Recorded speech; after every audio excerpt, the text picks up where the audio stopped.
Hello students, my name is Akeel Ahmad. स्वागत है आपका हमारे YouTube channel hashtag knowledge of chemistry for you में। स्टूडेंट्स, जैसा कि हमने ठोस अवस्था के पहले पार्ट में पढ़ा, पदार्थ किसे कहते हैं और पदार्थ की कितनी अवस्थाएं होती हैं तथा पदार्थ की ठोस अवस्था की परिभाषा और उसके मुख्य लक्षण क्या होते हैं। स्टूडेंट्स, आज हम इसी क्रम में ठोस अवस्था का एक महत्वपूर्ण टॉपिक्स ठोसों का वर्गीकरण पढ़ने जा रहे हैं। जी हाँ स्टूडेंट्स, एग्ज़ाम की दृष्टि से ये एक महत्वपूर्ण टॉपिक्स हो सकता है आप लोगों के लिए। चलिए आइए देखते हैं ठोसों का वर्गीकरण। स्टूडेंट्स, जैसा कि आप स्क्रीन पर देख पा रहे होंगे, ठोसों को निम्नलिखित दो वर्गों में विभाजित किया गया है, क्रिस्टलीय ठोस और अक्रिस्टलीय ठोस।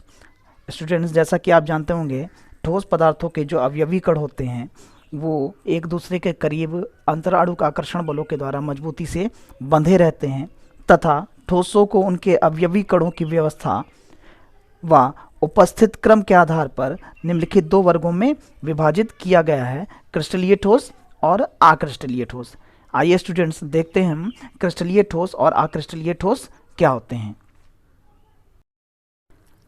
आइए स्टूडेंट्स देखते हैं हम क्रिस्टलीय ठोस व अक्रिस्टलीय ठोस क्या होते हैं तथा इनके प्रमुख गुण क्या हैं। स्टूडेंट, जैसा आप स्क्रीन पर देख पा रहे होंगे, क्रिस्टलीय ठोस की परिभाषा निम्नलिखित रूप से दी गई है जिसे हम आसानी से समझ सकते हैं। स्टूडेंट्स, अगर आप चाहें तो इसका स्क्रीनशॉट ले लें या इसके नोट्स आप अपने खुद घर पर स्वयं अपने हाथों से बना सकते हैं। स्टूडेंट्स, जैसा कि आप देख रहे होंगे, क्रिस्टलीय ठोस की परिभाषा निम्नलिखित रूप से दी गई है। वे ठोस जिनके अवयवी कण जैसे परमाणु, अणु या आयन त्रिविम में एक निश्चित ज्यामिति एवं नियमित क्रम में व्यवस्थित होते हैं तथा यह सुव्यवस्था पूर्ण क्रिस्टल में विद्यमान होती है, क्रिस्टलीय ठोस कहलाते हैं। जी हाँ स्टूडेंट्स, ऐसे ठोस पदार्थ जिनमें उसके घटक कण जैसे परमाणु, अणु या आयन त्रिविम में एक निश्चित ज्यामितीय एवं नियमित क्रम में व्यवस्थित होते हैं और यह सुव्यवस्था पूर्ण क्रिस्टल में विद्यमान होती है, क्रिस्टलीय ठोस कहलाते हैं। स्टूडेंट्स, जैसा कि आप देख रहे होंगे, कुछ उदाहरण लिखे हुए हैं क्रिस्टलीय ठोसों के। NaCl, sodium sulphate, calcium fluoride, copper, iron. आइए स्टूडेंट्स देखते हैं हम क्रिस्टलीय ठोसों के प्रमुख गुण में पहला प्रमुख गुण कौन सा है। क्रिस्टलीय ठोसों में उनके घटक कण एक नियमित क्रम व लॉन्ग रेंज ऑर्डर अर्थात दीर्घ परास व्यवस्था में उपस्थित होते हैं। जी हाँ स्टूडेंट्स, क्रिस्टलीय ठोस ऐसे ठोस होते हैं जिनमें उनके घटक कण एक नियमित क्रम में अर्थात एकांतर क्रम में दीर्घ परास व्यवस्था में उपस्थित होते हैं। स्टूडेंट, जैसा कि आप देख रहे होंगे कि हमने यहाँ पर एक क्रिस्टल जालक बना रखा है जिसमें दो परमाणु A और B उपस्थित हैं। ये दोनों परमाणु एकांतर क्रम में अर्थात नियमित क्रम में उपस्थित हैं इस क्रिस्टल जालक में, और यही जो इनका ऑर्डर है एक लॉन्ग रेंज ऑर्डर के रूप में क्या होता है, पूर्ण क्रिस्टल जालक में विद्यमान रहता है। आइए स्टूडेंट्स देखते हैं हम क्रिस्टलीय ठोसों के प्रमुख गुण में दूसरा प्रमुख गुण कौन सा है। स्टूडेंट्स, जैसा कि आप देख पा रहे होंगे, क्रिस्टलीय ठोस जो होते हैं संपीड्य एवं दृढ़ कठोर होते हैं। जी हाँ स्टूडेंट्स, इनको संपीडित किया जा सकता है अर्थात ये मजबूत एवं कठोर भी होते हैं। तीसरा इसका प्रमुख गुण है क्रिस्टलीय ठोस वास्तविक ठोस कहलाते हैं। जी हाँ स्टूडेंट्स, इनके जो गलनांक होते हैं निश्चित होते हैं, इसलिए इन्हें हम क्या कहते हैं, वास्तविक ठोस कहते हैं। तीसरा पॉइंट देख लेते हैं क्रिस्टलीय ठोसों के प्रमुख गुण में। क्रिस्टलीय ठोसों के गलनांक निश्चित होते हैं तथा इनकी त्रिविम संरचना बाह्य बलों के प्रभाव में विकृत नहीं होती। जी हाँ स्टूडेंट्स, इनके गलनांक जो होते हैं वो फिक्स्ड होते हैं, इसलिए इन्हें हम क्या कहते हैं, वास्तविक ठोस कहते हैं। यदि हम कोई बाह्य बल लगाते हैं तो इनकी जो त्रिविम संरचना जो पूर्ण क्रिस्टल जालक में विद्यमान रहती है वो विकृत नहीं रहती है, नहीं होती। स्टूडेंट्स, क्रिस्टलीय ठोसों के प्रमुख और अंतिम गुण में एक गुण प्रमुख है जिसे हम क्रिस्टलीय ठोसों की विषमदैशिक प्रकृति भी कहते हैं। अर्थात यदि किसी भी क्रिस्टलीय ठोस में हम कोई भी भौतिक राशि जैसे प्रकाश, ताप तथा विद्युत आदि को प्रवाहित करते हैं तो इन ठोसों में प्रवाहित करने पर इनके मापक मान विभिन्न दिशाओं में क्या होते हैं, भिन्न भिन्न होते हैं। स्टूडेंट्स, ठोस जो होते हैं क्रिस्टलीय ठोस, उनकी विषमदैशिक प्रकृति को समझने के लिए आइए हम इस डायग्राम की सहायता लेते हैं।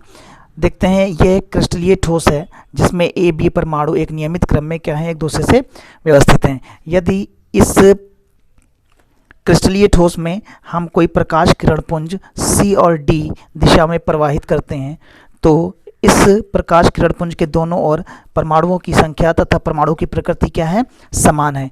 यदि एक प्रकाश किरण पुंज A और B को हम प्रवाहित करते हैं तो यहाँ पर ये प्रकाश किरण पुंज A परमाणुओं से होती हुई क्या होती है, प्रवाहित होती है। यदि हम प्रकाश किरण पुंज E और F को प्रवाहित करते हैं तो यह प्रकाश किरण पुंज B और B परमाणुओं से होती हुई क्या होती है, प्रवाहित होती है। अर्थात विभिन्न दिशाओं में विद्युत प्रकाश प्रवाहित करने पर जो परमाणुओं की प्रकृति होती है वो भिन्न भिन्न होती है। इस प्रकार जो इनके प्रकाश के जो मापक मान होंगे प्रवाहित होने पर, अर्थात प्रकाश के जो अपवर्तनांक होंगे वो भी क्या होंगे, भिन्न भिन्न होंगे। स्टूडेंट्स, अब हम बात करते हैं अक्रिस्टलीय ठोस क्या होते हैं तथा उनकी परिभाषा क्या है। आइए देखते हैं अक्रिस्टलीय ठोस क्या है। वे ठोस जिनका कोई निश्चित ज्यामितीय रूप नहीं होता तथा जिनके अवयवी कण अर्थात परमाणु, अणु या आयन का कोई निश्चित क्रम एवं कोई निश्चित व्यवस्था ठोस में उपस्थित नहीं होती, अक्रिस्टलीय ठोस कहलाते हैं। जी हाँ स्टूडेंट्स, ऐसे ठोस पदार्थ जिनमें उनके घटक कण जैसे परमाणु, आयन आदि उनकी कोई निश्चित व्यवस्था एवं कोई निश्चित क्रम उस ठोस में उपस्थित नहीं होता, अक्रिस्टलीय ठोस कहलाते हैं। इसके कुछ उदाहरण हैं जैसे कांच, रबर, प्लास्टिक आदि। स्टूडेंट्स, अब हम बात करते हैं अक्रिस्टलीय ठोसों के प्रमुख गुणों की। अक्रिस्टलीय ठोसों के प्रमुख गुण में पहला गुण निम्नलिखित है। अक्रिस्टलीय ठोसों में उनके घटक कण अर्थात परमाणु, अणु या आयन अव्यवस्थित एवं अनियमित होते हैं तथा इन कणों की उस ठोस में जो व्यवस्था होती है वो शॉर्ट रेंज के लिए होती है, अर्थात लघु परास व्यवस्था उस अक्रिस्टलीय ठोस में उपस्थित होती है। मान लेते हैं कोई अक्रिस्टलीय ठोस दो परमाणुओं A और B से मिलकर बना हुआ है, जैसा कि आप डायग्राम में देख पा रहे होंगे। इनमें A और B परमाणु का एक अनियमित एवं अव्यवस्थित क्रम इस क्रिस्टलीय ठोस में उपस्थित है, जैसे कि आप देख पा रहे होंगे यहाँ पर 3 A परमाणु, फिर उसके बाद B परमाणु, फिर उसके बाद 2 परमाणु A के, फिर उसके बाद BB के परमाणु उपस्थित हैं। अर्थात इस प्रकार यहाँ पर A की जो व्यवस्था होती है वो भी अनियमित होती है और B परमाणु की व्यवस्था भी क्या होती है, इस अक्रिस्टलीय ठोस में उपस्थित होती है। आइए देखते हैं अक्रिस्टलीय ठोसों का जो दूसरा गुण है वो क्या है। अक्रिस्टलीय ठोसों के गलनांक निश्चित नहीं होते। जी हाँ स्टूडेंट्स, जो अक्रिस्टलीय ठोस होते हैं उनके गलनांक निश्चित नहीं होते और गर्म करने पर ये प्रवाहित होकर बहने लगते हैं। अक्रिस्टलीय ठोसों के तीसरे गुण में देखते हैं क्या लिखा हुआ है। अक्रिस्टलीय ठोसों के कणों की अव्यवस्था द्रव के कणों के समान होती है, इसलिए इन्हें अतिशीतित द्रव कहा जाता है। जी हाँ स्टूडेंट्स, जो अक्रिस्टलीय ठोस होते हैं उनके जो कणों की व्यवस्था होती है, जिस प्रकार द्रव में H2O के जो मॉलिक्यूल्स होते हैं अव्यवस्थित एवं अनियमित होते हैं, ठीक उसी प्रकार क्या होते हैं जो अक्रिस्टलीय ठोस होते हैं उनमें जो उनके कण होते हैं वो अनियमित एवं अव्यवस्थित होते हैं। अतः इन्हें अगर हम बहुत लो टेम्परेचर पर ले जाएं तो ये क्या होते हैं, अक्रिस्टलीय ठोस में परिवर्तित हो जाते हैं, इसीलिए इन्हें हम क्या कहते हैं, अतिशीतित द्रव कहते हैं। आइए देखते हैं अंतिम और उसका मुख्य लक्षण कौन सा है। अक्रिस्टलीय ठोसों की प्रकृति समदैशिक होती है, अर्थात यदि हम किसी भी भौतिक राशि को अक्रिस्टलीय ठोस से प्रवाहित करते हैं तो उनके मापक मान विभिन्न दिशाओं में क्या होते हैं, समान होते हैं। अंतिम इसका प्रमुख गुण है अक्रिस्टलीय ठोसों को चाकू से काटने पर प्राप्त होने वाले टुकड़ों की सतह सपाट नहीं होती। जी हाँ स्टूडेंट्स, यदि हम किसी अक्रिस्टलीय ठोस को काटते हैं चाकू से तो उनके जो टुकड़ों की जो सतह होती है वो सपाट नहीं होती है। इसको समझने के लिए आप डायग्राम से देख सकते हैं। यदि हम इस क्रिस्टलीय ठोस को, जो यहाँ पर आप डायग्राम में देख रहे हैं, यदि इसी क्रिस्टलीय ठोस को हम तोड़ना चाहें तो ये किसी भी सतह से टूट सकता है। देख सकते हैं यहाँ पर ये यहाँ से भी टूट सकता है और ये इन AA परमाणुओं से होता हुआ यहाँ से भी टूट सकता है। ये इस तरीके से यहाँ से भी टूट सकता है और ये इस तरीके से यहाँ से भी टूट सकता है।